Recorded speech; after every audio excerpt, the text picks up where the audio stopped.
You are listening to Nerd Best Friends, a podcast that covers the nerdy conversations you're already having, or wish you could. It's the nerdiest thing you'll do this week.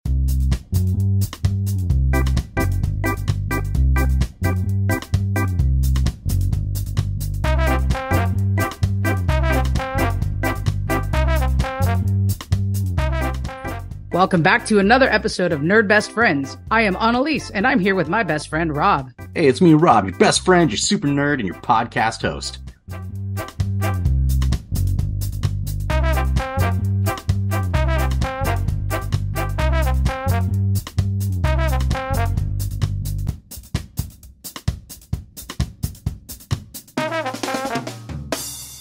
Nerd Best Friends can be found wherever you get your podcasts. Subscribe and follow us now. If you would like to support our podcast, subscribe to Nerd Best Friends on Patreon for as little as $1 a month. Or if you'd like to give a one-time donation, find us at Nerd Best Friends on Venmo.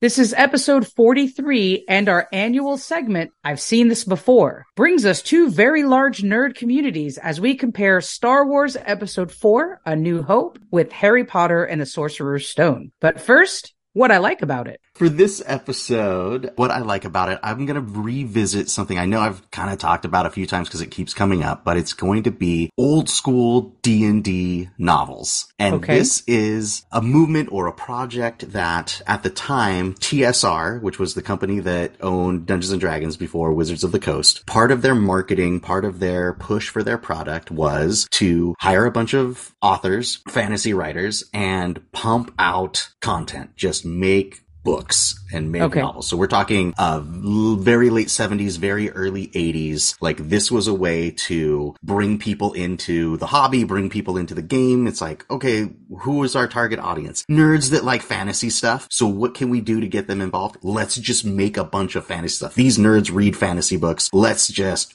flood the market with fantasy books, and they all tie into the way our worlds work. And they've got our monsters and they've got our hero archetypes from the game, but we're telling stories with these novels. And what I like about these books is it feels like just that. It's a world that, for me, I'm familiar with from playing the game for all of these decades. It's very comfortable to see, oh, this kind of dragon and it does this, or, oh, they come around the corner and here's a beholder, here's a displacer beast, here's a whatever. It's like, I know what that is, and it seems like, oh, how cool. This is, they're playing in my playground, you know, the playground that we've all been sharing for a while. They're in here telling the story of what a Dungeons and Dragons adventure could be, but it's in a long form novel 3-act structure kind of thing. There are certainly like favorite authors: Ed Greenwood, R.A. Salvatore, Tracy Hickman, Margaret Weiss. There's all of these folks that made a great living making these books. And what was cool is a ton of those books are like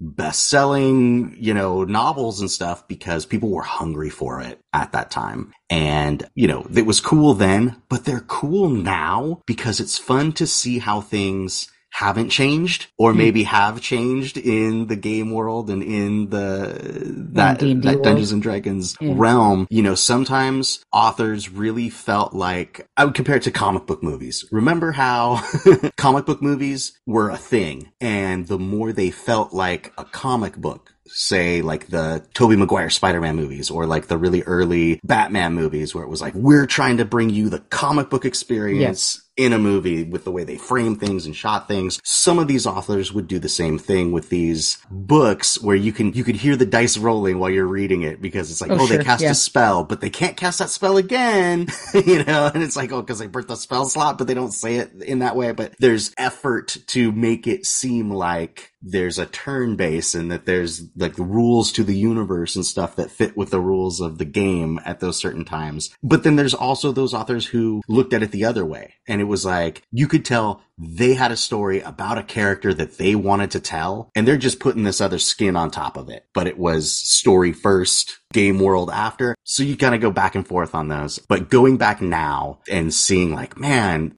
I read a ton of these books. I had like the whole Harper series and the whole Ravenloft series and the whole Dark Sun series. And like, I would just go and collect these books like crazy. And to look at those now and see the old covers, or scroll through Audible and see what's available and things like that. I'm like, oh, I remember that book. I remember that book. And it's like, I read way more D&D novels than I did play D&D ages 12 through 25. Oh, or interesting. whatever. Yeah. But it feels like I've been playing this game forever, you Right. know? And I think it's because like that all mixes together with what I know about the worlds from those books. And that's what I like about it. Right on. And you know, it's funny. I don't know that I've read any. I don't think I've ever read any unless I read one. Yeah. Unless I read one on accident that I didn't know was a D&D novel, but I don't think that's possible. I have trouble with books that extend a universe. It comes off as fan fiction to me and sometimes deviates. I guess it doesn't work for D&D because D&D is what you make of it. The story is different every time you play it. But I have trouble like reading a Star Wars. Like I went to my local comic book store and they had a new novel. It's like New York Times bestseller about Ahsoka. And I look at it and it's not connected at all to the series or any appearances by that character. It comes off like fan fiction to me. And I got stuck on that with Buffy comics. I bought these graphic novels and all they were like little one shots, if you will, that were loosely based on the fact that it was Buffy Summers and the characters were there, but the storyline really wasn't anything. So I struggle with that. So it's nice to hear that if you enjoy playing D&D, these novels can help amplify that experience rather than it being something wonky and out of. I'm glad you brought that up because I think that is really what the crux of it is with these, it's the opposite effect. I know exactly what you're talking about those extended universe things. Like I started reading the Star Wars comics just a few years ago when Marvel got them back from Dark Horse and started redoing them. And it's like, oh, this is a story that takes place in between New Hope and Empire Strikes Back. And it's, you know, Leia and Luke going on an adventure, or Leia and Han going on an adventure and it's like, there's no sense of danger or urgency in a book like that because we know what happens next already. You know what I mean? Like nothing is going to happen that's not going to end with everybody alive and well and status quo for the character because they can't change it or develop it in any way. With D&D, the problem that D&D has that's opposite of those other fictions is there are no heroes in the game. You're the hero in the game. Dungeons and Dragons main characters are the monsters and the bad guys, which makes it difficult to do things like film adaptations and comic book adaptations. However, now that we're 30, 40 years away from just that slew of novels that came out, we have those characters and we have those heroes. So looking back at the novels, it's like, oh yeah, Drizzt Do'Urden and his pals are things that we know millions of people have read because we have the numbers on that, right? The Baldur's Gate video game series had, you know, main characters in it like Minsk and stuff like that. And so now in kind of the end of 5th edition and going into 6th edition, we're seeing those people from the novels 30 years ago are now in the books today, right? Okay. Tasha's Cauldron of Everything. Tasha is a character from those books, right? Volo's Guide to Monster. Volo is a character from those books, right? When you're running through Icewind Dale and Drizzt Do'Urden shows up, spoiler alert, like it's because like everybody knows that character from these wildly popular books from 20, 30 years ago. Yeah. So that's an interesting kind of flip. Yeah. That maybe makes it why it's different. And I want to say that I think there is a place for fan fiction. I am not against fan fiction. It's a genre itself. I am not against people loving characters so much that they extend the universe on their own imagination. It doesn't mean necessarily that it's something I would pick off the shelves. You know, I think you and I have both wrote fan fiction of some sort just as inner jokes. I remember I think you wrote one about Bo and Luke Duke at one point. Dukes of Hazzard. That we still kind of like joke about, right? But you didn't write that to publish it. You wrote that because we were, I wrote that because I had a job that was extremely boring and I was in my 20s and had a lot of creative energy. Yeah. And, you know, I wrote an extension on the musical Rent, like an epilogue of my own, just again, in my 20s at some point, just let me write this. And it wasn't anything. I shared it with a few friends, but there is a place for fan fiction. What I like about these things is when it's done in a manner that doesn't erode the storyline or the intention of the original. So I think what's really cool about what you're bringing up with the D&D novels is that doesn't happen. It's a continuous extension. And the fact that D&D really doesn't have a storyline base, it has a purpose base and a game base. So that's really cool. Shout out to Juliana who jumped in at our highest level. Thank you, Juliana. Heck yeah. There we go. We live to fight another day because we have a new Patreon subscriber that we can shout out. Thank you very much. And now it's time for some nerd mail.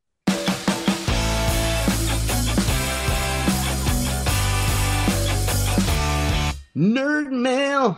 So, Rob, we did get some nerd mail regarding episode 41 and Spider-Man. In that episode, we talked about why Andrew Garfield did not get to film or record The Amazing Spider-Man 3. In the episode, we talked about the writer's strike that happened at the time in about 2015, 2014, whenever that writer's strike was. And we had something like that. 2014. Yeah. So somewhere around there. We did get a reader to write in and talk and let us know that it was a combination of things. My thought in the episode was that Andrew Garfield was fired as Spider-Man because of... You had mentioned that, like he was problematic or something like that. I don't think that was the reason. I remember hearing something like that, but it was a couple of things. So the listener, thank you for writing in. Let us know that, number one, Amazing Spider-Man 3 was pushed from a 2016 release to 2018 release. Okay. And that happened because of the writer's strike. But what happened after that was that, who is it that owns Spider-Man? Sony? It was Sony at the time. Or I guess it still is. It's still Sony, right? Sony, and we know that Sony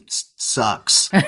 Well, beyond that, when we got that push from 2016 to 2018, they started in negotiations with Marvel and the MCU to include Spider-Man in eventually the Tom Holland in Civil War. And so those negotiations started. And when those started, they realized they're going to need the young Spider-Man back instead of the adult Spider-Man. So they just canned the making of Spider-Man 3. But Andrew Garfield was fired because he was problematic for The Amazing Spider-Man 2 in terms of his public appearances overseas. And it might have been a miscommunication. This is not anything against Andrew Garfield, but apparently he flew somewhere and felt really sick and bailed on some appearances overseas because he got sick. And Sony took that as dismissal of the importance of the release of Spider-Man overseas, let him go. At the same time, they were negotiating for Spider-Man's inclusion in the MCU. So it was a combination of those things. It's an interesting conversation to have, especially for like our younger listeners who maybe don't remember the 90s. But in the 90s, there was a big comic books revolution with artists and writers who were kind of sick of the factory system of Marvel and DC and just having to churn out content, week after week, month after month. And there was an increase in demand because there was a decrease in sales. Video games were getting better and the internet was coming online and people weren't buying as many comics. So the answer was work harder, work faster, and not a lot of compensation and those kinds of things. So we've got people like Rob Liefeld and others who broke away from the big two and started their own independent comics. Image Comics came out of that, right? Revolution, right? Or this exodus. And just the idea of self-publishing and comic book writers and artists, the pinnacle career goal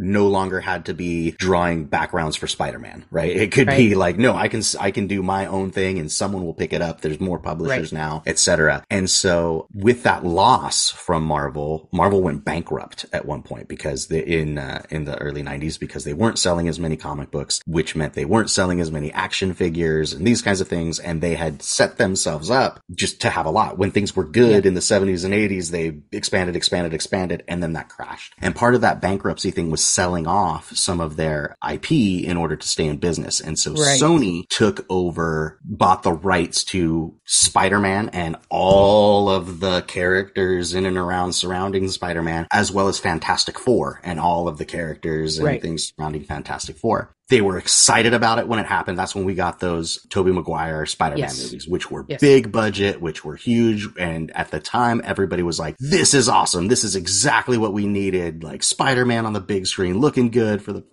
this is awesome. They also did a Fantastic Four movie, which was not as good, but in that kind of same vein, right? After that, especially once we got to like 2008 with Iron Man and this idea of like, Iron Man, most people will say is like a C-level character. Iron Man was not your favorite Avenger. Iron Man was not the comic you were picking up week after week, right? It wasn't Spider-Man. It wasn't Captain America. It wasn't X-Men. It wasn't the Avengers. It was like, oh, Iron Man. Okay, whatever. But that's a character they had left, right? Basically because nobody wanted to buy the rights to Iron Man.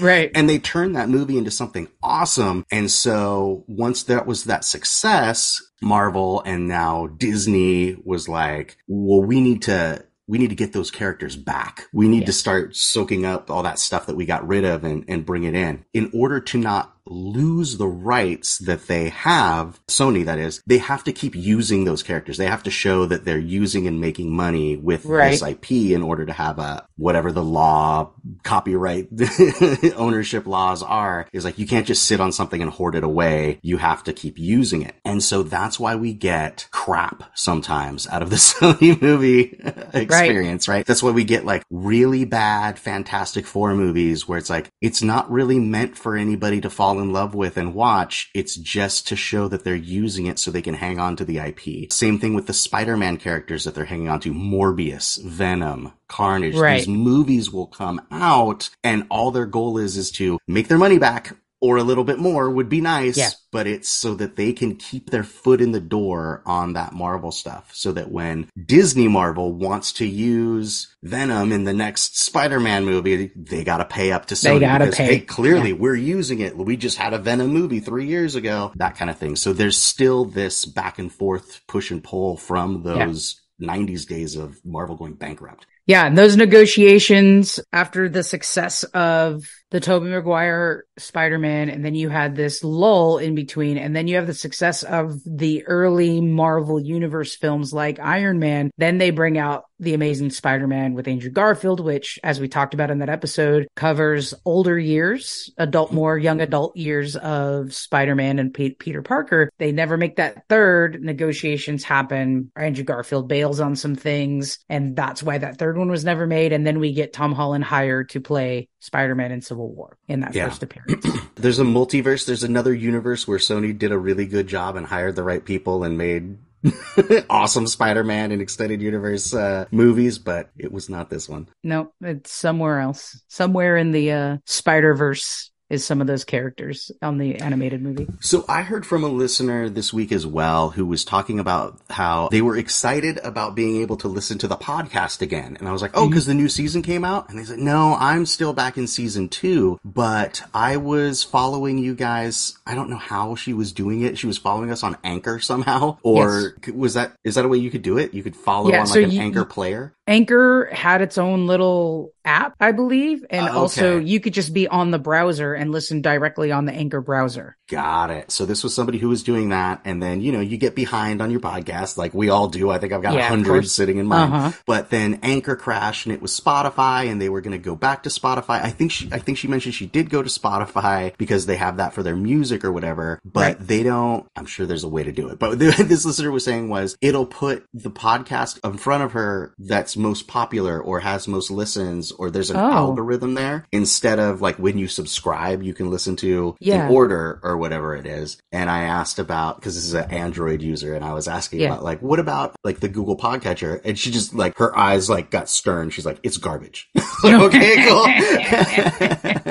But she was saying that she recently got, for work and home and stuff, she's got a MacBook with Apple Podcasts. And she's like, so I opened up Apple Podcasts and I subscribed there, and it's like way easier to keep track of. And I listen to the podcast while I'm, doing stuff on my computer and whatever. And she was happy to get it back. So there was definitely a little hiccup there during the Anchor, Spotify, something. I just want to remind everybody, if you found this again and thought maybe we had disappeared when Anchor disappeared or something, we're still here and you can still subscribe, and do know that there are other much better podcatchers out there, apps, than what comes on your phone. I don't use any of the native ones. I've used 2 podcatcher apps that I really like. Funny enough, they have weird names. Downcast is one that I used for years and years and years. And then I've recently switched to Overcast. Decided to switch recently because their playback speed monitor thing is smarter. It does a compression and a speed. Like there's 2 things you can adjust, not just the speed, but also like the compression rate and things,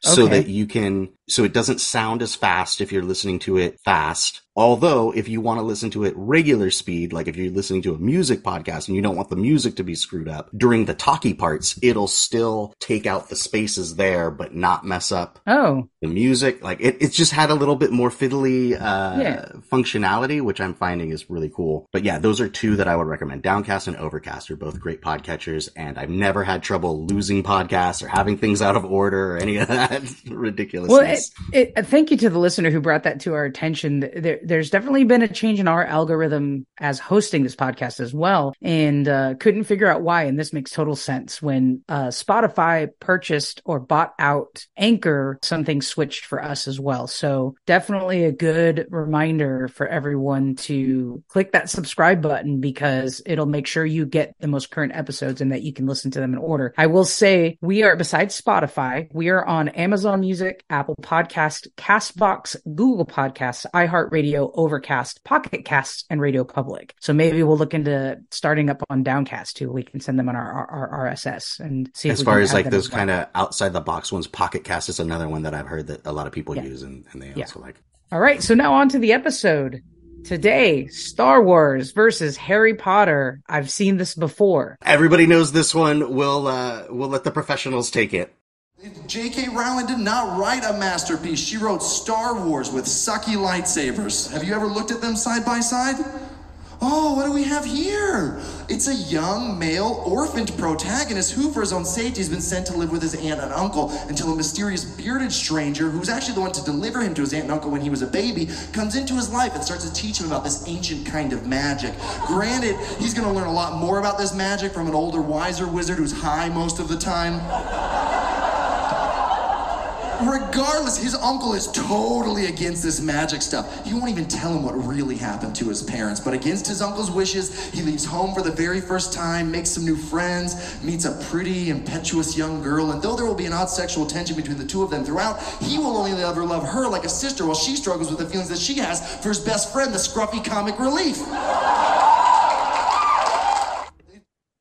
I had some trepidations about this episode because of this. Like, that's like wildly popular. There's also the epic rap battles of history. So I was like, they did one, Harry Potter versus Luke Skywalker, and there's like a whole section in it that's like how these things are exactly the same. I was thinking, like, what can we do in this space that might be different than, what's already been said? Andrew was supposed to be on this episode as well, because I'm like, he loves Harry Potter and he loves Star Wars, and let's do this. And as we were approaching the episode, I'm like, hey, Harry Potter's in Star Wars. And he just looked at me. He's like, I don't want to have to watch that movie again. And I was like, which one?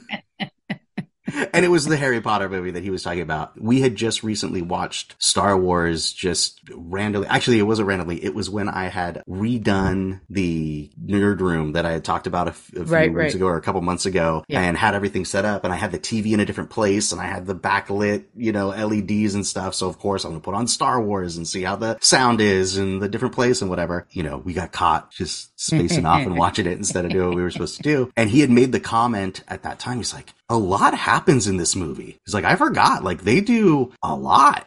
Yes. It's like, because if you haven't seen it in a while, you think like, oh yeah, they go and they rescue Princess Leia and explode the Death Star. And it's like, no, Princess Leia wasn't on the Death Star. She was with Darth Vader on a thing. Like, that's a whole section unto itself before he, Yes. So we were commenting on like, man, this is like a lot happens in this movie. It's really well done. And then we got to this weekend and he's like, ugh, I don't want to have to watch that movie. All right, Andrew.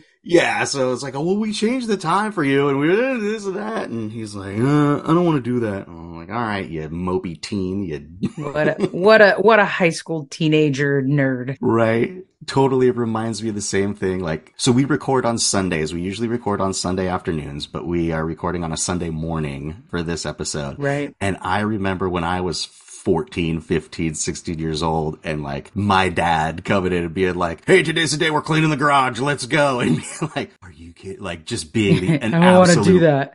Pill. Yes. What's funny about that is a little bit later, maybe tomorrow, maybe Wednesday evening, Andrew's gonna go, "Hey Dad, did you end up recording that episode? Or can I still be on it?" It's gonna happen in the next like 72 hours. That's right. Knowing him, he'll play it off though. Be like, "Ooh, glad I wasn't on that terrible episode." You know what I mean? But I know in his back of his head, he's like, "Oh, I kind of missed an opportunity to be on the podcast." Yo, bad, Andrew. But okay. The rap battles and your setup here is kind of where I tried to really not think about the totality of both of these universes. Because we can do comparison about all of Star Wars and all of Harry Potter, but there are some particulars to just episode 4 and just the first Harry Potter movie. Well, yes, and I will listen to your argument. However, I will say that for my thesis of this episode will be a little bit different than that I've seen this before, and that is, I don't agree. I don't think these movies are the same. I think that there is an overall structure for a hero's journey story. I think that Star Wars did a good job of setting a mold for, a classic fantasy adventure story on film, and so it kind of goes beat to beat. And yes, you can pick out some details that make it sound like, well, they both have a beard. And it's like, okay. No. This is much deeper. Sorry, it just went through my head. Grizzly Adams had a beard. Okay. No, it definitely goes much deeper. What I see in your notes is that you kind of set it up in acts. So let's talk about that first. So, these are both 3-act structures. Harry Potter opens with like Dumbledore and McGonagall walking through the streets for no reason. And then Hagrid shows up and drops a baby off at the doorstep. And I'll talk about this later, but man, it's real cheesy. And that kind of sets up, and you get the title card and that kind of thing. Star Wars starts off with a cold open, middle of a battle, smoke and lasers. There's dead bodies on the floor. You start with the bag, just like this movie is set up like, hey, there is just a fascist dictatorship running around in faceless armor, and there's a dude dressed all in black with a red laser sword absolutely murdering people. This is a space battle epic. There's a gravitas to that in Star Wars Act 1, the way that they set that up, that is very different from a Harry Potter, all like, "I see you over there, Professor McGonagall."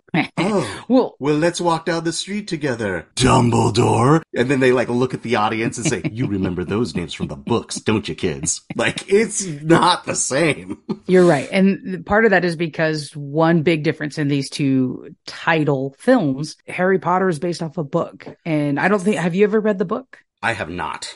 Okay. The book, the whole first chapter isn't even there. Where the movie starts is like the second or third chapter. The whole beginning, and I was really confused the first time I read it. I was just a quick side story. The whole beginning of the Harry Potter novel is from the point of view of the uncle. And it's at the point in time where Voldemort's been defeated. So he's walking around town and everyone's talking about Harry Potter, They don't know where the baby is. And, the baby survived. It's just all these people talking about it. And there's a little celebration that Muggles can see because everyone's so relieved that Voldemort is gone. It's all from his point of view before Harry Potter's dropped at his doorstep. So the movie decides to forego that part and start from the moment that Harry Potter's dropped off at the doorstep. So there is one big difference there, is that you're not in the battle time yet. I think that's a big difference, and I think that's a main difference that's going to kind of support this thesis that I have, is that Star Wars is a movie made to be a movie from the ground up, and Harry Potter is an adaptation. In the context of, I've seen this before, it's like these movies are just, from the very foundation of them, not the same. A movie adaptation is like, okay, we're going to take this book, and then books are thick, and they're going to take this thick book, and they're going to fit it into a classic, 3-act hero's journey storytelling, whether that was the original thing or not. They know how to sell movies. It's still a 3-act storyline. It just starts different because they're not in trouble when Harry Potter starts. But the similarities aren't around that bigger storyline. The similarities are about the setup and the characters and what's happening to the characters. So yeah, I mean, that's like what Act 2 is very classic heroes. Like we always say, Star Wars is not a science fiction story. Star Wars is a fantasy story with spaceships. Like the farm boy goes out, he finds the wizard in the desert, and then they go and they kind of pick up this cast of characters along the way, right? They find the pirate and his, goofy sidekick and all of that kind of stuff as they go through along the way. And I see, and that's very classic, and that's very tropey, right? I'm sure. And we keep flashing back in between, the heroes figuring out their thing and making their little escapes and whatnot back to the bad guys, which are very like bureaucracy, corporate, shiny, the opposite of them, back and forth with those kinds of tropes. And it's in Act 2, it's at this point where, again, I think these movies separate themselves because the Harry Potter story becomes about school. It's a coming of age. It tries to be a coming of age story at a school with you meet your school friends and they're from different places with different experiences and you have to get along with other people, but they're all going to have this common experience now in sort of, in this private school setting or, a lot of times we'll see this classically as like a college movie or even an army movie. Sometimes you'll see where people will kind of get on the bus from different places, but now we're all going to boot camp and we're going to have to work together despite our different histories. And really all those do is give background and context to the character to kind of make them more lovable. And so that when they're in danger later, you feel bad for them kind of thing. So that I think is another split. It's how you can house the quote unquote chosen one. Luke Skywalker is older. He's maybe a late teen, early adult. I don't ever quite remember where he's supposed to be in. Yeah, he's like college age, 18, right? Like 19. His friends all went out to the academy kind of thing. Right. Like as if like the parallel being, well, my friends all went to university, but I had to stay here on the farm. Right. Right. Kind of classic thing. And Harry Potter's a child. But where the storylines are exactly the same is you have the chosen one who's been hidden away with a distant relative to keep him safe. Harry Potter's been hidden from Voldemort's army with his uncle, with muggles, where the wizarding world would never, where the evil part of the wizarding world would never know how to find him. And Luke Skywalker's hidden. We know this later, but he is hidden from Darth Vader and his army with a long lost uncle. Well, so that's the thing. Are we looking at the larger context or are we not? Because in Harry Potter, they're hitting you over the head from the very beginning. He's a chosen one. He's a chosen one. He's important. Everybody shows up and says like, didn't you know you were important? You're going to be the greatest wizard ever. Your parents were really important. You're this important. This is this and this and this. Where in Star Wars, they don't do that. They don't do it till the end. You don't know that, I mean, you do if you look at it critically, right? But as you're following through the story, Obi-Wan Kenobi's not showing up all like, oh, Luke Skywalker, it's time. You're the chosen one. You're the most special. No, it's all, like, it's definitely all in context, but by the end of that film, they let you know that Luke Skywalker is a chosen one. It hits you over the head with Harry Potter, but it's a late release of Luke Skywalker. I'm going to hold back, but I know my Star Wars nerds are thinking the same thing that I'm thinking right now, which is... It's hinted so heavily that you know there's something special about Luke Skywalker. It's so heavily hinted versus hit over the head. And again, the difference there might have to do with their ages, but we're looking at a chosen one. No, you are setting it up perfectly for later. I love this. Maybe, maybe, but they're both hidden away from their prospective evil empires, hidden away until the moment they need to know they are who they are. You were just talking about Act 2. In 1, they kind of pick up their plucky group of adventurers along the way, and there's like car chases and like little training sequences. And then in the other one, it's a very like school heavy. The tropes are a little bit different there, as one is putting the band together, and one is we're all coming from different places to have a shared experience. But the similarity is that the chosen one finds their sidekicks. However, it happens that the heroes find their sidekicks. Yes, the chosen ones find their sidekicks. Keep saying the chosen one. Keep saying it. I'm going to because they are. Because they are. I did peek at your notes. To a little bit of your notes, you are alluding that Harry Potter is more like Skywalker is the chosen one. Anakin Skywalker was the chosen one. That is what all of those movies are about. And that is where I'm going on this. Whereas these two movies aren't the same. Phantom Menace and this movie are the same. I just disagree with that. I don't see Anakin as the chosen one, even though that's where the lore will take you. This whole thing about Star Wars is built on the fact that Luke Skywalker is special. You don't know why he's special, but he's special. Of course, Harry Potter is character of a fantasy story. And realistically, Harry Potter's not the chosen one either. If you want to go that route, it's also very identical. Tom Riddle was a chosen one and turned evil. I literally watched the movie this morning, and they can't stop beating you over the head with how special Harry Potter is. They have to sell that to you. He is special because he survived being murdered by the actual chosen one, Tom Riddle. Tom Riddle was hand-plucked by Dumbledore and ended up being evil. Is that in the first movie? No, but you've expanded. We're talking about movies. No. You expanded to the Phantom Menace, so I'm expanding beyond. Well, I didn't want to. You kept pushing me. Neither did I, but you said we're so off the rails. We couldn't even get to Act 3. Look at you said Anakin Skywalker's the chosen one. I disagree. They say it in Phantom Menace as much as they say it in Harry Potter. They beat you over forget the other movie. We're moving on to this movie now. They're the same. They are, and they even do the same thing in the parallel between Harry Potter being a movie adaptation. So they keep doing all of these nods and winks to like, hey, we know you read the book, so this is this character. Like, look down the barrel of the camera. They do the same thing in Phantom Menace, right? Because it's the prequel to the story everybody knows. So it's like, may I introduce myself for these negotiations? I'm Qui-Gon Jinn, and this is close up, takes the hood off, looks down the barrel of the camera. Hello there. I'm Obi-Wan Kenobi. Like, remember me, kids? I'm younger now. Like, it is, these movies were made closer in time. They're like 2 years apart. They're both adaptations of something that existed before. They're both all about like, the chosen one, the chosen one, the chosen one. I think they got it wrong. It's not Star Wars and Harry Potter that are the same movie. It's Star Wars and Phantom Menace that are the same movie. I just vehemently disagree that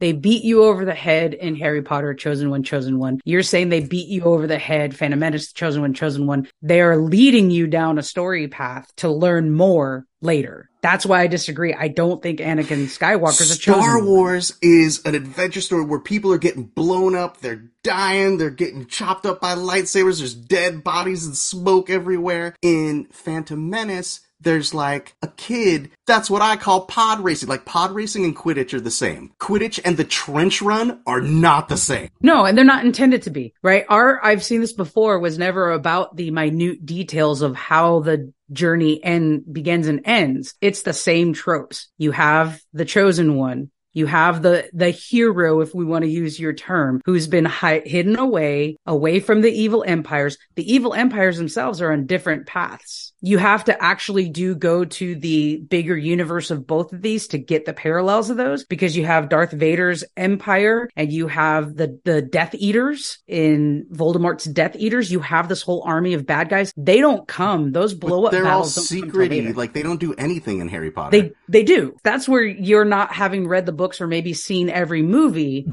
We're just talking about these two movies. You're right, but you also bring out the Phantom Menace. So what I'm saying to you is you are right. If you're going with the minute details of battles, and a kid learning, you have to pull out to the bigger picture. But when we're comparing these two films, I'm not looking at those minute details. I'm not looking at the fact that Harry plays Quidditch while Luke Skywalker is doing X, Y, or Z. It's not those things. It's the overall trope.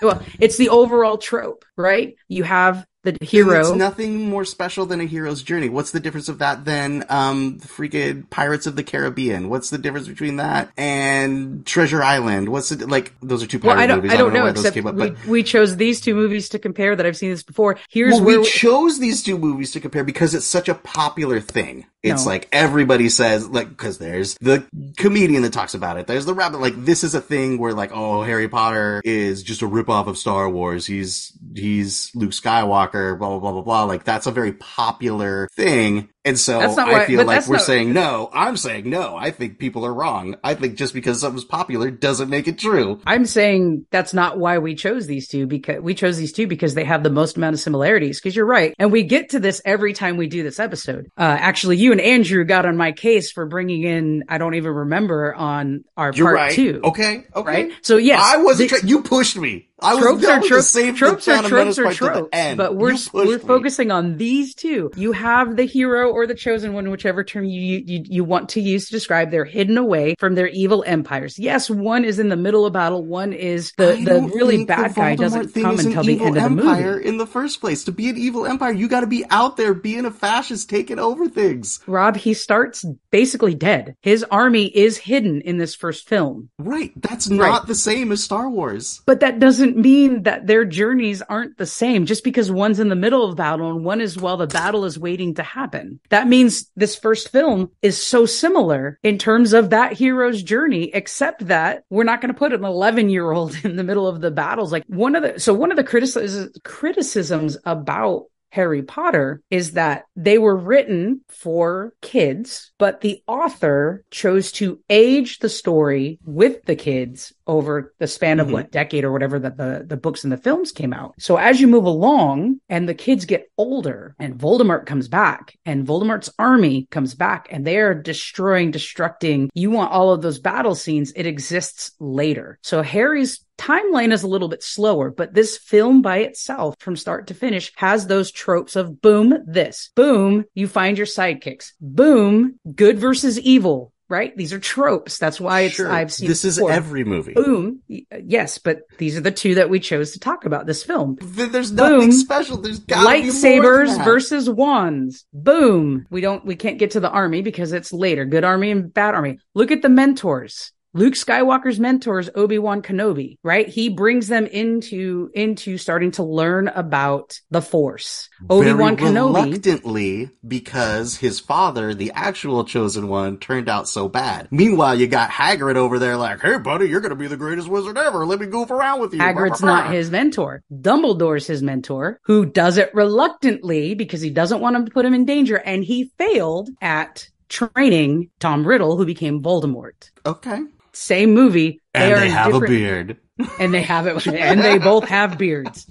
There are so many similarities to that, even though they're on different parts of the bigger picture. That encompasses all of Harry Potter 1. And when it ends, Voldemort finally makes an appearance and tries to kill him. And he has to rely on the very little he's learned about the Force or the wizarding in order to defeat him this first time. But it starts to hint at bigger things. You get to the end of this one, it starts to hint at bigger things. That's where these two movies are exactly the same. Now we can pull out to the bigger universe, and you're right, like scene for scene, battle for battle, it's probably closer to a different movie. Yeah. But the tropes of these two are just so piecemeal that... I suppose so. And I think that they're probably the same as a lot of movies. I think when we've tried to do this before with other movies, we have watched both movies side by side and being like, the beats are exactly the same. Act for act, right? And the character tropes are exactly the same beat for beat. Like, you know, this corporate overlord and this corporate overlord, they're the same character with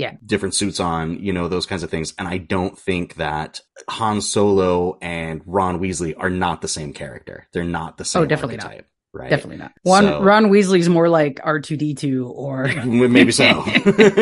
C3PO, right? Yeah, I don't know I don't think that the correlations stay. I don't think that they stay consistent enough for. It's definitely not strong like the Matrix and the Lego Movie, which are almost beat for beat. I don't even, what did we even do last season? I don't even remember. We did the Muppets and Ready Player One. And Ready Player One. And those two were not beat for beat. So we got into these same kind of arguments last season as well. That's what makes these episodes hard, but that's what I love about them because I totally see your standpoint. They are completely different, but also my argument there is they are the basis of both of these giant universes. And if you just take the skeletons of the storylines of that hero's journey, if you will, they're exactly the same.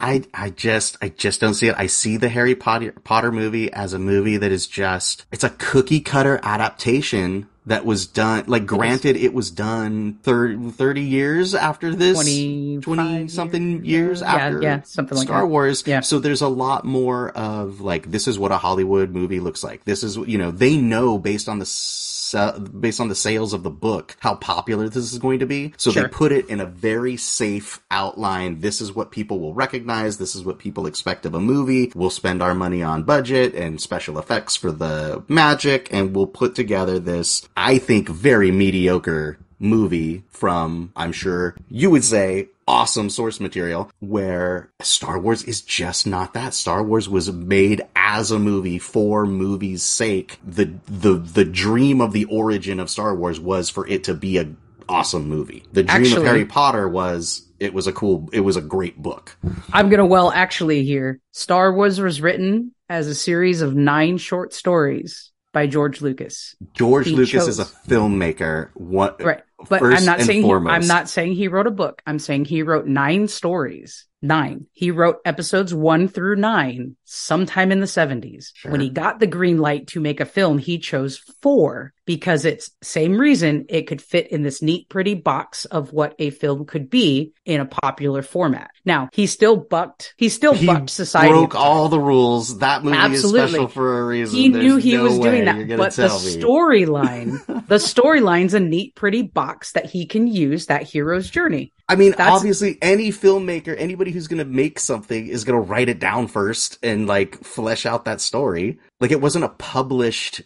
I'm not arguing that it's the same thing. Of the process. I'm arguing there are similarities there as well. He wrote 9 stories. He Star Wars is not an adaptation of those stories. Of course they are. No, those stories they're an adaptation. To be turned into a movie actually, someday. I will say the last 3 were not an adaptation of his because he sold the rights to Disney. But episodes 1 through 6 are adaptations of the stuff he wrote in the 70s. Granted, no, he did not write it for publication. But that's why his hands were in episodes 1, 2, and 3 that deep, because they were part of the prequels he originally wrote. Those storylines. It's a completely different thing. It's similar. You're not going to tell me similar. That it's not the same. The novel Harry Potter being adapted to a movie is the same thing as Star Wars being made. I said similar, not same. No way. They are similar. No Total way. Total way. I have a cheat code with this, however, because again, I don't know if you know this, George Lucas went to USC. There's a lot about the Star Wars universe that he brought to talk to film majors at the time I was at USC. At the time they were making episodes 1, 2, and 3. I had a roommate who was a film major and learned all this from, and I have friends who worked on Skywalker Ranch. So the fact that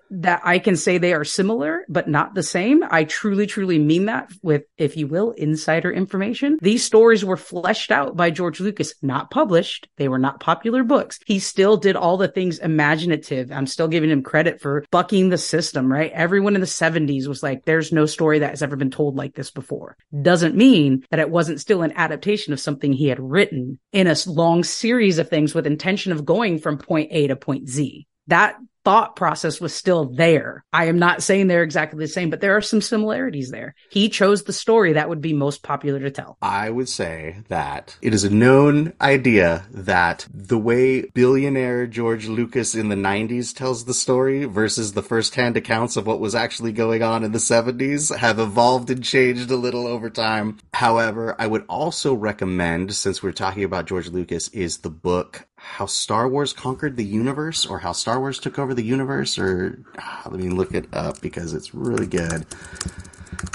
I mean, I don't know if there's someone more firsthand than the guy who did it, but How Star Wars Conquered the Universe by Chris Taylor is an incredible book with just tons and tons of firsthand accounts from people who worked on the movies and George Lucas as well and things like that. And what's fun about that book is the premise is, can he find someone in the United States of America or in the world who has not heard of Star Wars at all, like doesn't know what Star Wars is. Granted, this was probably 10 years ago, 20 years ago or whatever, but it kind of starts off with like he found some like dude on an Indian reservation named like Standing Brook or something who had no idea what Star Wars was. And they watched it and his review of it, and then just doing tons and tons of research about how this came to be and all this stuff.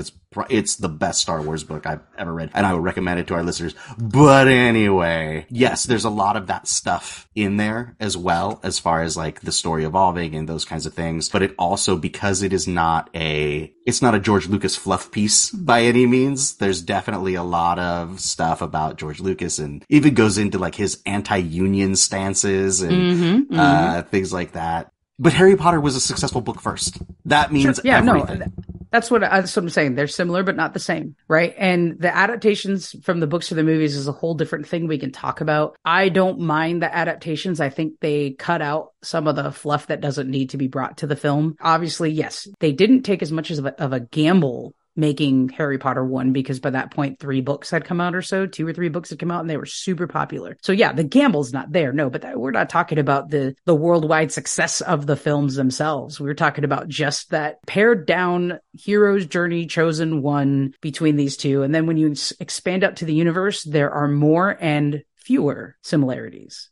So you get to the point where you get to see Dumbledore. You see Dumbledore's army, which is like the light side of the Force, right? It's the Jedi. Mm-hmm.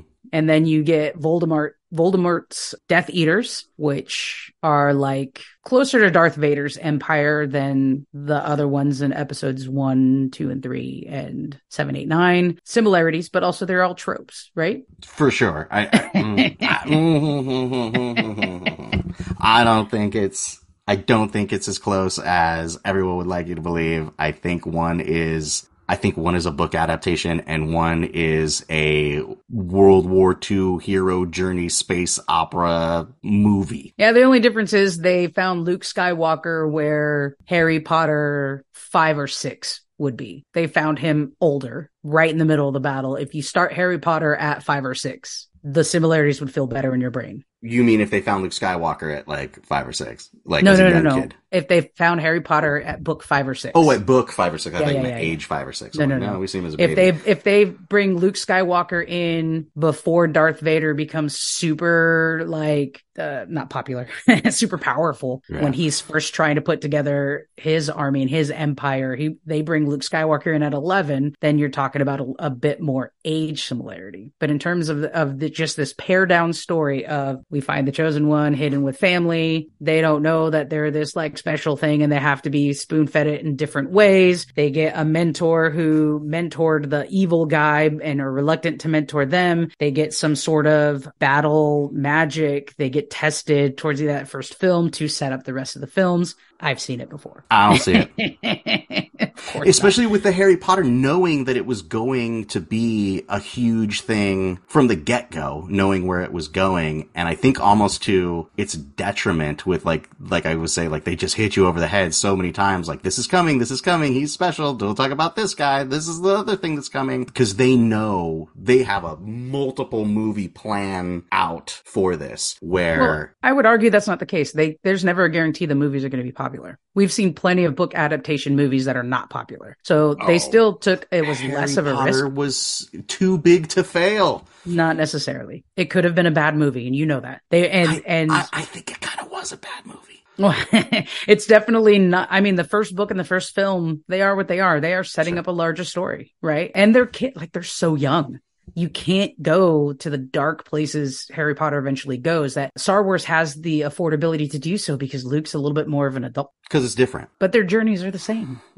Sure. Even if they're on different part of a timeline, they're the same. They always are. Yeah, that's the point of this whole episode. I just don't think it's close enough. I think they're identical. And the only difference... Oh, it is not a difference. That's my notes for later. Well, let's get there. How about some notes? You have some notes at the end of this. I did have some notes. I felt like, especially, it hit me with the comment Andrew made. He's like, oh God, I don't want to watch that movie again. Like he just, and Harry Potter is something he loves. He's read all the books. He's seen all the movies. He's dressed up for Halloween. We've gone to Universal Studios. He's got a wand displayed on a display case in his room. He likes Harry Potter, but didn't want to watch this movie. Sure. He's just like, I don't want to spend my time doing that. I'm busy. So that got me thinking, like, that's how I feel about Phantom Menace. Like, I love Star Wars. I'm a Star Wars guy, but if somebody was like, hey, we're doing this project, I need you to sit down and watch Phantom Menace with me, I'll be like, do I have to? Like, I kind of know. Right? And so I did. I flipped it on because I was like, wait a minute. Harry Potter, 2001, Phantom Menace, 1999. Like, I bet you they looked at Phantom Menace and made Harry Potter. Like, it was just a theory I had. So I turned that one on and started looking. And while it's not, I'm not going to say it's closer as far as like shot for shot or anything like that, the feel of it is very much the same. The way that, I mean, I would not be surprised to learn that the child actors had the same acting coaches. I would not be surprised to know that if I learned that the special effects people worked on both movies. Like, they feel and look very, very similar. And it's mostly like kind of the bad things that I don't like, of course, like stood out to me as well. But the idea from Phantom Menace, like the acting that goes on there and the winks and nods to the audience, like completely overtake any storytelling that's there. Like I was mentioning before, like, oh, and this is Obi-Wan Kenobi, you know, kind of thing. And it's very much the same with Harry Potter, right? Like, nice to see you there, Professor McGonagall. Like, it's just very much like, hey, you know these names, right? Because you're a fan of this property kind of thing. And then it's a kid's movie. Like, they're both very much like the idea of like, hey, Star Wars fans, you're going to bring your kids to this movie. So it's going to be a really kid friendly and it's going to be about the kids. And Harry Potter's like, hey, Harry Potter fans, this is a young adult, you know, this is a young adult series for young, you know, kids. This is a kid's movie and it's going to be cool, right? It's not a cartoon. It's not something cheesy like you're going to see on the Disney Channel.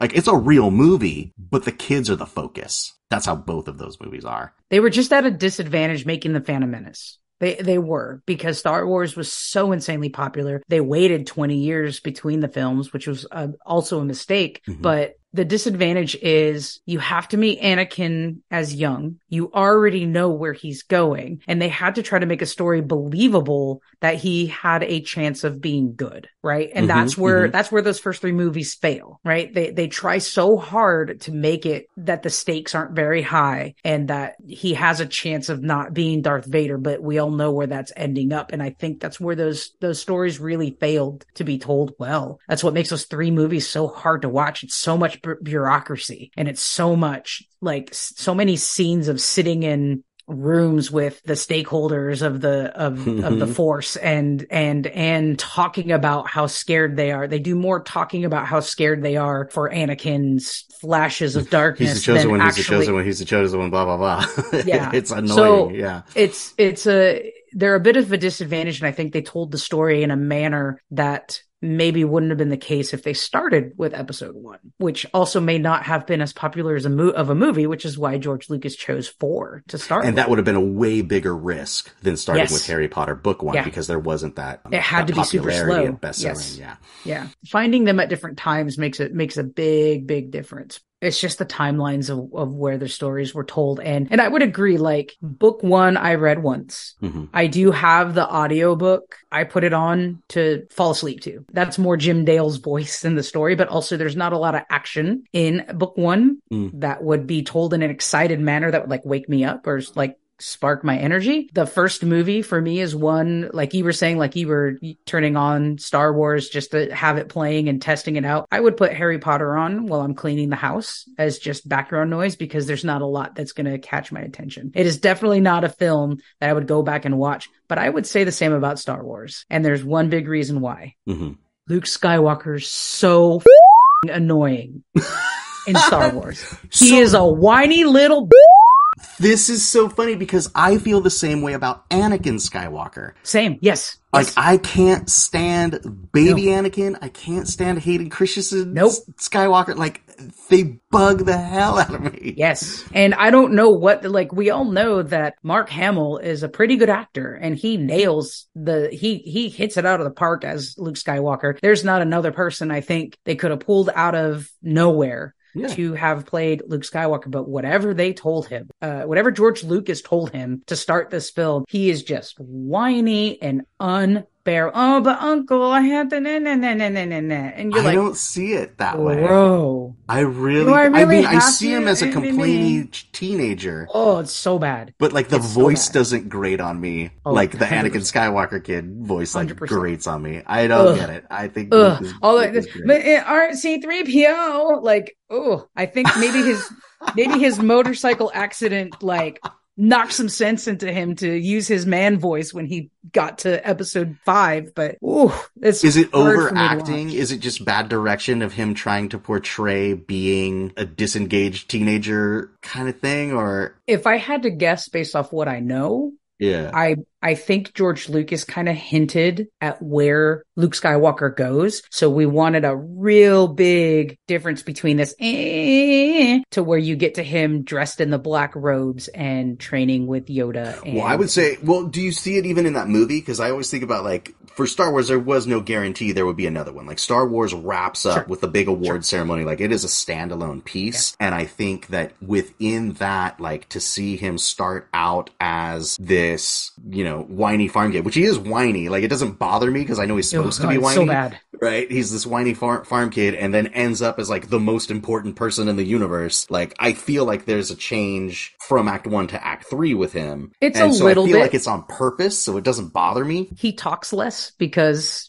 much of the dialogue. There's more characters. Leia comes in and Han Solo comes in, and the banter and chemistry between Harrison Ford and Carrie Fisher is so strong that he doesn't have to act as much. He quiets down as a character and is just learning and surviving. True. Right. And then I think by the time we get to the end, he's a different character. Like, he's done that growing up, right? A little bit. Do you think a guy like me and a girl like her? No, like, he's got a little more confidence kind of thing. And then in the battle too, right? He's giving orders and he's figured out that, like, this is the moment, and, like, Red 5, get on my tail, you spin around this way. Like, he just gains a lot of confidence and becomes a different person, right? He has that hero's journey by the end of the movie. I don't know that it's strong enough for me at the end of Star Wars. I think his motivation is still trying to impress Leia, right? He's still on that. Yeah, he's trying to save the day. He's trying to be. Sure, at the Battle of Yavin, like, he's not trying to impress Leia. He's trying to destroy the Death Star. He's part of a rebellion now. Smiles at her at the end of the film. It's creepy and gross. Well, of course he's going to smile at the pretty girl at the thing. Yeah, right? That's what I'm saying. I don't buy. But that's not his motivation in Act 3 of that movie. I don't buy the maturation as being very strong to the end of that movie. It's there. It's not as strong as what we see later. If the next Star Wars never ended, it would end with him being meh to me. Meh. He got there a little bit. He matured a little bit. He's still a whiny bee. I think that's on purpose. I think it's bothering you. I'm not sure why it's bothering you, because I feel like it's a purposeful decision for the story. It was to show the difference, and maybe it's overdone, like poorly done. You can have your opinion. I can't stand, like, I will fast forward to like middle of that movie. I cannot stand the first, like, 45 minutes of Luke Skywalker in episode 4. I can't stand it. I would rather watch Hayden Christensen than Mark Hamill as early. Yeah, it just was either poorly done, overdone. I don't know what the difference is, but I cannot watch the beginning of Star Wars, which sucks because I love the introduction of C-3PO and R2-D2, and I love the introduction of, when he first meets Obi-Wan, but I love that in the context of knowing what happens and what has happened before that. I don't love it in the context of the standalone movie. Yeah, I get that. I think the same thing when I'm going through and watching Star Wars movies as well. It's like, oh man, I really love Star Wars. And then sometimes you get into it and you're like, why do I like this? And I think a lot about that with a lot of the Star Wars movies.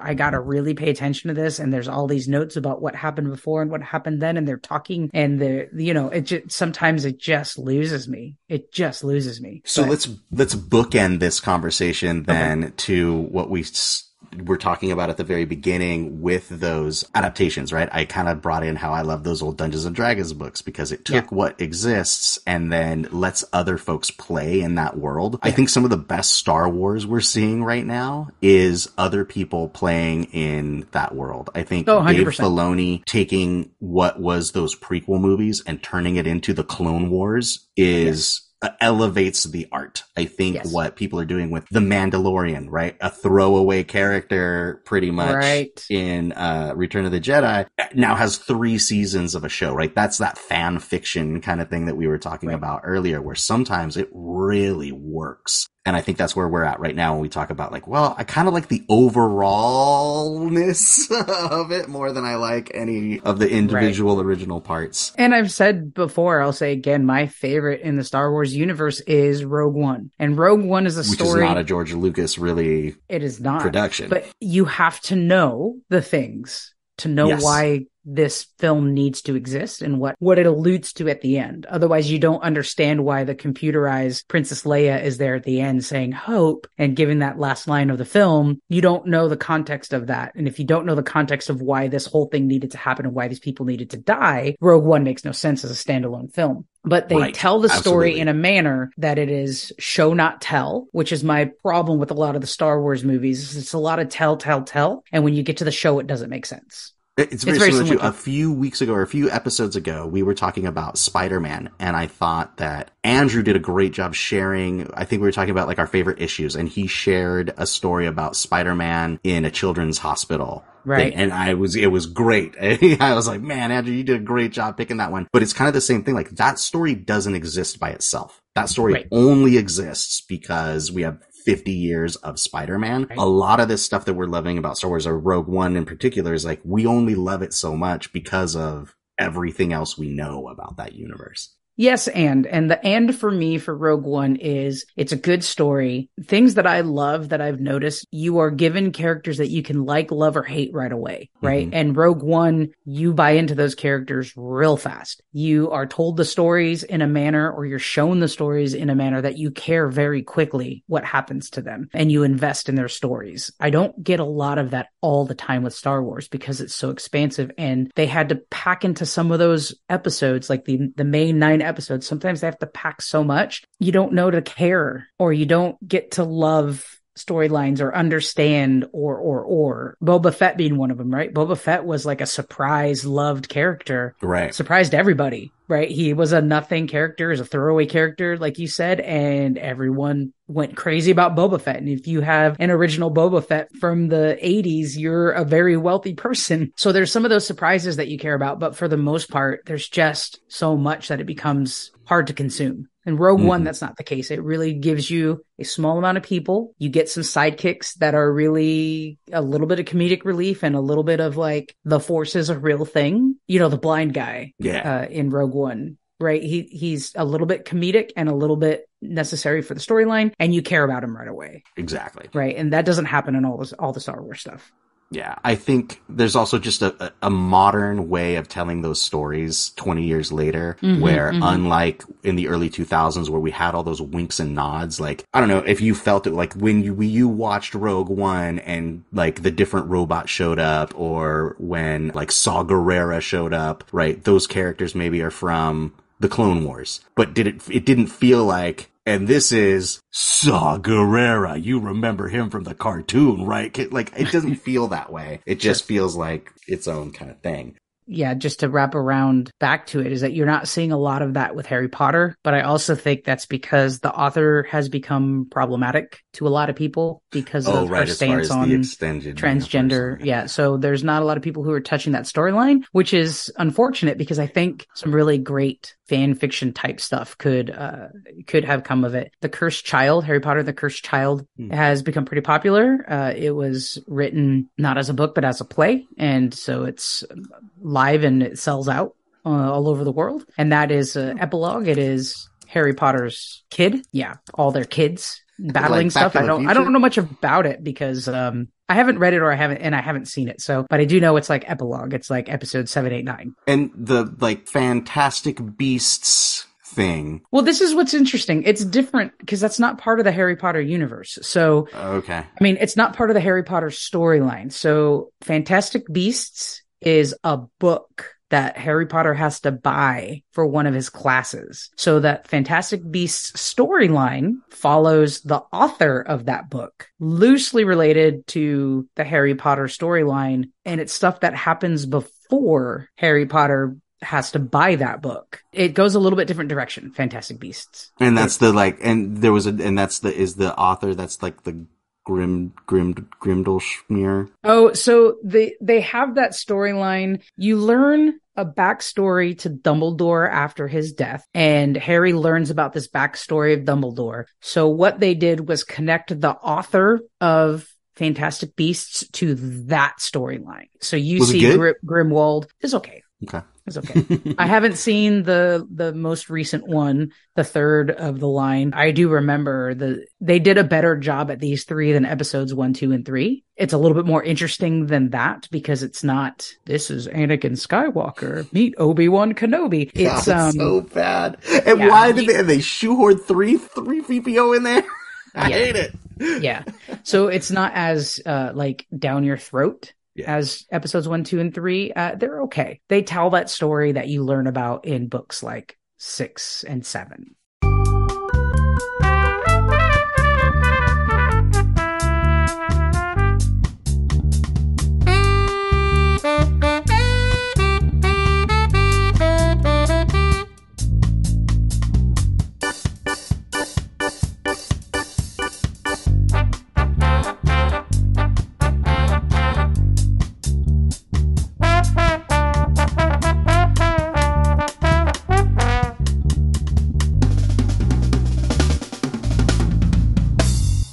This would be the point of time that we ask Andrew what the nerdiest thing he did this week, but he's busy being a teenager. So, Rob, what's the nerdiest thing you did this week? I had a cool nerdy experience this week. One of Maria's coworkers invited us to go with them to something called Stars and Bars in our town. And what this was an astronomy presentation that took place at one of our local breweries. And I guess they've been doing this for a long time. I think they did it like every month last year. And this is, like maybe the 4th one or 6th one this year or something. And what it is one of our local universities, UC Santa Barbara, their astronomy department puts on this thing at a bar. So this was at M Special, the downtown one where they have that big patio. Mm-hmm. And every TV and the projector on the wall in the backyard was presenting basically this PowerPoint presentation from this grad student presenting her project on this discovery of a supernova that exploded twice. And I'm gonna be honest, it was over my head a little bit, but it was still very interesting to hear about it. And what was cool was you could tell like it was packed. Like we couldn't find a seat. We had to sit at a table with like strangers because this place was so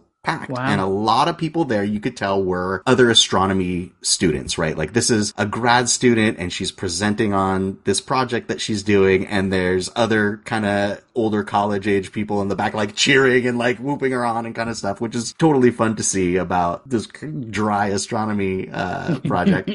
But it was a cool opportunity for her to do that, and it was a cool opportunity to like get out into the community. And so that was like the first half of the presentation. The second half of the presentation, which you can tell is like the one that really sells it, is these two astronomy nerds get up there and they've got a presentation of like all the things that have happened in astronomy news over the past month, or like since the next one that they've done. And basically it's these two young guys doing their podcast. Like it sounded like they're having like a fun time making fun of the news, making fun of like some of the news coverage of different astronomy things, telling the stories of like, oh, this satellite crashed into the moon, and like it just in a fun and lighthearted way. And they have some back and forth, there's definitely some chemistry that they have, just talking about astronomy for a little over an hour while you grab a beer at the brewery and outdoors, under the stars. It was kind of a foggy day, but just like in this big outdoor event with their PowerPoint presentations up there talking about astronomy, and the place was packed. Wow. It was super cool. I would go again for sure. Never heard of it. No, I hadn't either. They have t-shirts. Cool. They were having poster giveaways. There was a raffle. Like, it's a thing. Wow. Do they always have a M Special, or do they move around? I don't know, but it was a perfect venue if they don't. So we'll have to see when the next one is. It might be one of those things where they kind of take November and December off because of like the holidays and competing spaces. So it might be a while, but I'm going to kind of keep plugged in and check it out again. How fun. How nerdy. Yeah, super. How about you? I mean, I had a pretty nerdy week. I have been messaging you because I made a joke about all my Kickstarters from a year or more ago must have been on the same ship from China, because all of a sudden I got a bunch of FedEx alerts. Your game is shipped. Your game is shipped. It wouldn't be super surprising if like a lot of people who do Kickstarters also use the same logistics companies to get that stuff worked out. Or they're like, I found a ship, let's fill it. And all the different companies pile on. But I did receive the Dark Tower expansion called Covenant, which is 4 new characters and some new buildings and a bunch of chits, but that's a story for another day. And then Marvel Zombies is finally on the way, which we know it's already in some stores, but we chose wave 2 of shipping. So we're still waiting for that's going to arrive any day now. I just saw this morning as I was scrolling through, Miniature Market was advertising all the add-ons and expansions. So they got the same email as you for their retailer pledge that it's all coming. They're waiting for it to come in. But I will say the nerdiest thing I did this week, I found this out from one of our listeners that Amber Benson wrote a Buffyverse story. Talk about fan fiction.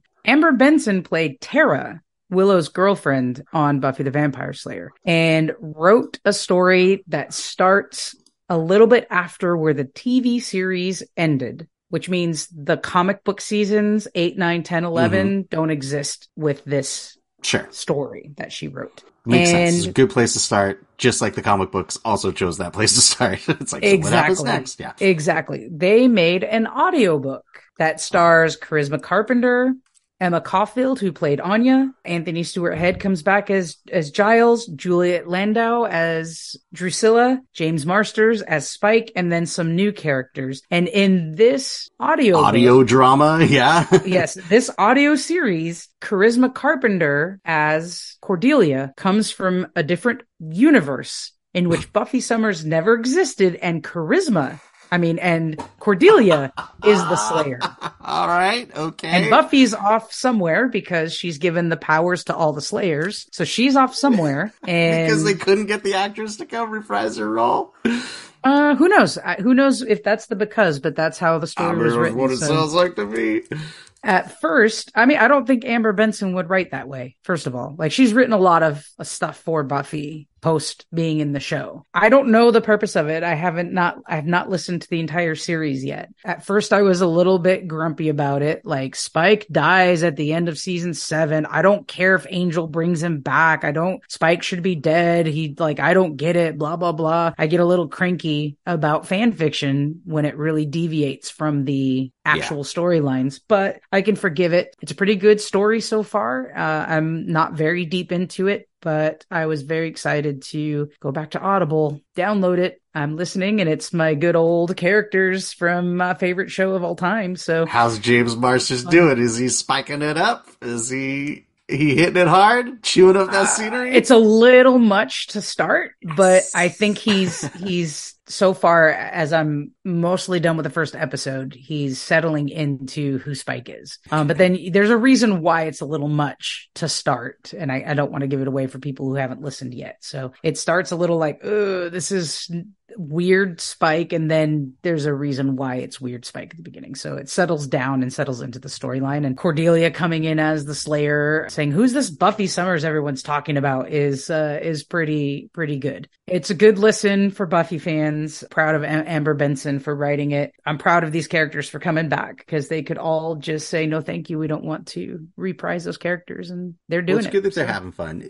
Are they a good crew? Do they show up at the conventions and do talks and hang out and stuff? Yeah. So they like it. They understand the fandom that's out there and how much it means to people and stuff. Yeah, that's great. I would say Sarah Michelle Gellar does as well. She goes to those things occasionally, but she does have she has a whole series of stuff that she's doing. She's been in other movies and TV shows, so she's not as available for those things. I think she understands the fandom as well. These are the characters that you are more likely to see. You saw at Metro, they've had James Marsters there a few times. They have quite a few Buffy memorabilia from the 90s signed by Juliet Landau. They have a Drusilla doll signed by her. They have Amber Benson, Tara doll signed by her. They have a few James Marsters signed things. So those are the people that tend to make public appearances more often than Sarah Michelle Gellar. Yeah, that's my funny James Marsters story is in, what year would it have been? Maybe 2001. I happened to be in the comic book store, and I had the same bleached hairdo as Spike on the show, and I had never seen the show. I had no idea what was going on. I didn't discover Buffy until a decade later or whatever. Yeah. But I was in there just on a Wednesday there to pick up my comics, and I'm sure it was Bob was like, "Oh wow, are you a Spike super fan? Are you here to see James Marsters?" I'm like, what the hell are you talking about, bro? And It was so funny. So I'm there just doing my regular thing over at the table, picking up my things, and James Marsters came in and they were setting up the table and he was there and I looked over and like he was just there doing his thing, How like funny. in the prime of Buffy. And I looked How over, I was funny. like, oh, that's kind of embarrassing. Me and that guy really do have the same hair. So I was like, oh, get the hell out of here. Didn't even shake his hand, didn't meet him. I mean, I could have like rude. gone and hung out with the dude, basically. How Like rude. it was empty. They were just setting up the table and he was standing around talking to the guy. You didn't even bother reaching out to your best friend and be like, I "Don't you had watch no this Buffy idea. show?" This was before cell phones. Like I couldn't even like take a picture and send it to Oh, you. you're Like, totally do you know right. this dude? Like You're I had totally no right. idea that you were even watching Buffy. You were off at college doing whatever. Totally and, right. 2015 Rob would have been all over that. Like, hey bro, oh my god, your character's so cool and blah blah blah blah blah. Or even not knowing, just be like, we got the same haircut. That's funny. Let's take a picture together. Just because I knew it was somebody famous. Yeah. No, I was like, oh geez, this is embarrassing. I'm gonna get the hell out of here. My comic books and left. Oh, that's amazing. Next episode is going to be our holiday gift guide. We like doing this every year where we talk about like the different kinds of nerds that might be in your life and our recommendations of what's available and what might be out there. Some of those kind of new releases from our nerd companies and producers that we share out there. It's going to be fun. We do a service. You're welcome. You're welcome. Remember to subscribe, share, and give us that 5-star review wherever you get your podcasts. Follow us on social media platforms at Nerd Best Friends, or send a message by writing to podcast@nerdbestfriends.com. And don't forget to click subscribe wherever you get your podcasts to kind of reset your listening list and make sure you get the most recent episode. Yeah, hit your app store and look at maybe some alternative podcatchers that you might find really enhance your podcast listening experience. All right, Rob, say hi to Andrew. Nerd fight. Thanks for listening.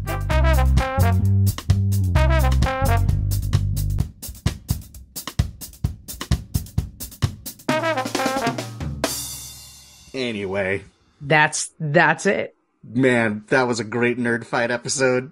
Thanks, Andrew. I would not be surprised if this was a very well liked episode. Man, I had to throw Andrew under the bus one more time. I did. I had a bag on him so when he listens to this, he can be grumpy again.